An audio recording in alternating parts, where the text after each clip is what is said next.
Welcome ladies and gents, Chris Andre here. You can find me at Bet Boxing on Twitter, or of course you can subscribe to the channel. Let's talk boxing. Anthony Joshua beats Jermaine Franklin on points.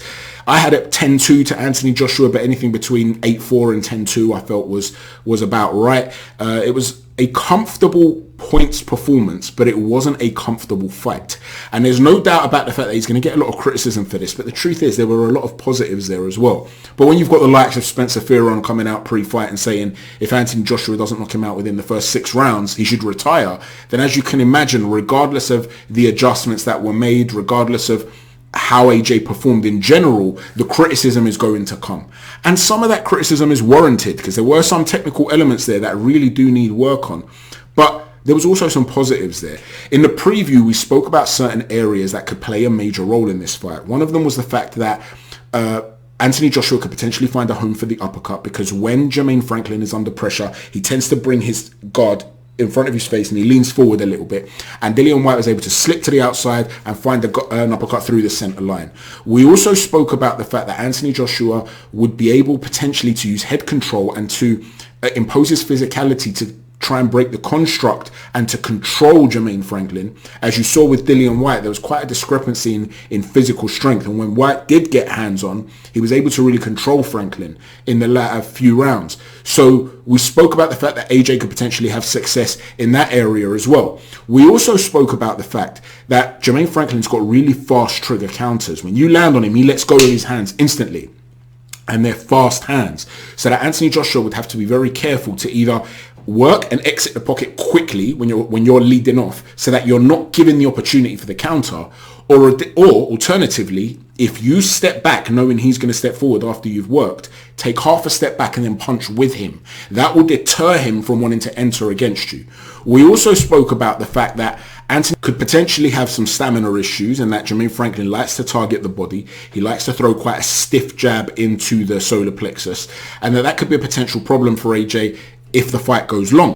And all of those things played a role in this fight. In the first round, Anthony Joshua came out and he was outlanding Franklin with the jab, but you could see that Franklin looked very fluid, and he was landing the jab to the body of his own. So the first opening round was a bit of a feeling out process. I felt Anthony Joshua outlanded him.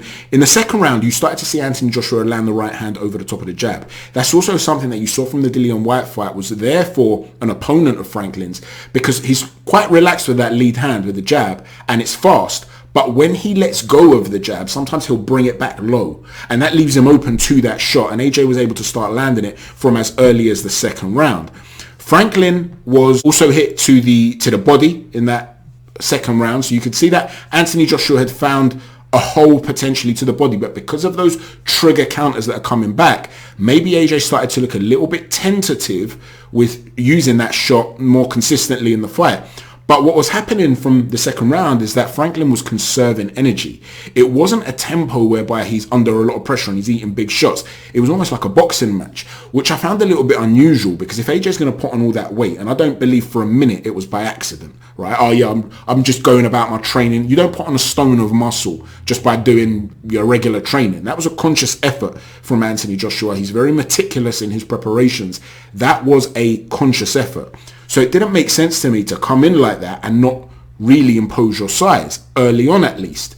Well, after that, the next 2 rounds after that, it felt like Franklin started to settle into it a little bit more, and I actually had him winning the following 2 rounds. He started to let go of his hands a lot more. He was a lot more fluid in those trigger counters, and you could see that Anthony Joshua, something that we spoke about again in the preview, is that he wasn't applying the correct amount of foot pressure. Because when you're applying that foot pressure and making a guy like Jermaine Franklin think you're entering, or you could let go of your hands at any moment, because he's looking for trigger counters, he's waiting on you, and that enables you to buy a little bit of time and buy a breather. He's the one who's biting on your feints. He's under pressure. AJ wasn't feinting enough or applying enough foot pressure, and in those moments you saw that Franklin was able to set his feet and say, right, I'm going to lead, I'm going to go first. And you saw in the third and especially the fourth round, AJ started exiting in straight lines.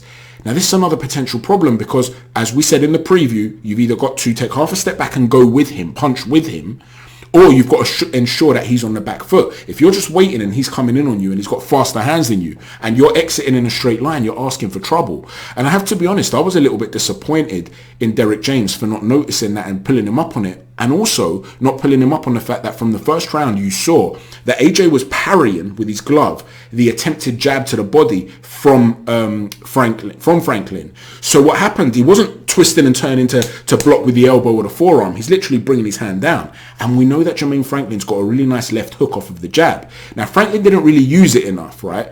But it was a potential shot that was there for him. And Franklin's corner really should have picked up on that as well. Feint to go to the body and instead come upstairs with a big left hook. He would have caught Anthony Joshua if his feet were close enough in order to do that. Doesn't mean he's going to knock him out, you know, but he might do. It's a big shot that you could potentially set up. You could set a trap for. And AJ wasn't really, in my opinion, defending that shot properly. And it looked as though he had somewhat of an issue with the height dynamic, having to punch downwards. And by having to punch downwards, there were occasions as well where Franklin would slip and throw that right hand over the top, or just throw that up jab, and he was finding a home for that as well. So I felt Anthony Joshua looked a little bit uncomfortable in the first 4 rounds. After that though, I felt AJ found a rhythm. And one of the things that he did is exit the pocket a lot more quickly after he started his own work. So that goes back to what we were saying about not just exiting in straight lines, but when you're leading up, rather than waiting for Franklin to enter for you to exit in straight lines, he'd go first, pull out quickly, something that Errol Spencer's very good at, by the way. And that takes the pocket away from Franklin. Now it makes Franklin be forced to, as he's following out, to start to take more risks.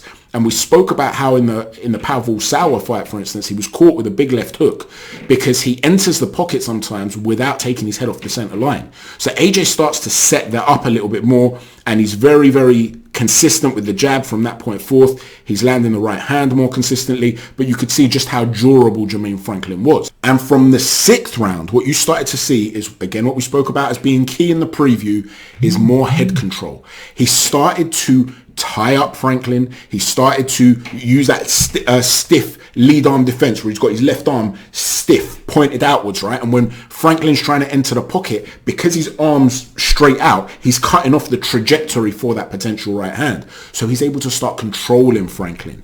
And he's able, by holding him, although it might not be fun for the observer, for the fan, he's able to start dictating the tempo more. Now, if you're the bigger guy and the other guy's hoping to take you down the stretch and you're able to lower the tempo by tying him up, more of a Vladimir Klitschko type of approach, that's not where Franklin wants to be. And Franklin didn't really know how to bypass that. He didn't have the skill set, the required skill set, to break free from those attempted frames and head controls. And as Franklin is then having to overreach, you could see that AJ would start to dip to the left and shoot this really nice shovel hook to the body. And there were a couple of occasions where he froze Franklin with that. He seemed to hurt him with that. So he was doing well with some body work. But again, Derek James advised him to not hold as much at one point. And I'm not so sure. He asked him to do that at the end of round 9. Now, I understand if you're thinking about you want your heavyweight to be destructive, you don't want him to be holding. You want him to be, consistently going to work. But you could see that AJ was struggling a little bit with punching downwards, and that counter right hand was causing him problems. So I wanted to see AJ continue to dictate and control the opponent, and he was able to do that. That might not be conducive with looking for the knockout, spectacular knockout, but when this fight was clearly not comfortable for AJ early on, I felt like it was the right tactic, and I thought that's what actually won the fight for Anthony Joshua. After the first 4 rounds, you're looking at this, you're thinking this could be a hard night for AJ, and it was that head control and knowing when to clinch that really won the fight for Anthony Joshua, in my opinion. And to be honest, it was more holding and physical construct manipulation up to that point, and it was from the 10th round onwards really that he started to use that stiff arm defense on the exit.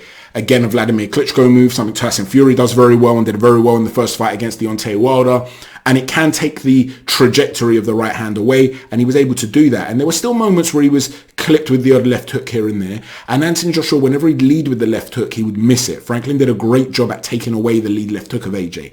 Apart from to the body, when it came to the head, he didn't land it at all, to be honest with you. And towards the end of the fight, he started to use the uppercut as well. Something, again, we spoke about in the preview as being there, open for him. Jermaine Franklin was very durable. And sometimes someone's just got a chin of granite and they're, very durable. There are other heavyweights that might not have taken what Anthony Joshua dished out today. Okay, superior heavyweights to Jermaine Franklin might not have taken it. Your chin, the quality of your chin, has nothing to do with your quality as a fighter. Remember that. So Franklin may not be an elite level heavyweight. He's a very good heavyweight with a brilliant chin. So overall, I liked the adjustments of Anthony Joshua, exiting in a straight line. I thought that was a real problem for him. I felt that he was really struggling with the distance and the height dynamic involved, and he couldn't really find a home for the left hook as a result of that. In terms of stamina, you have to say his ability to control the tempo by tying up Franklin enabled him to see the fight out pretty well. You know, he wasn't gassed in the latter rounds, which you may have feared he could be, considering this was the heaviest and most muscular he's ever come in. And it is horses for courses.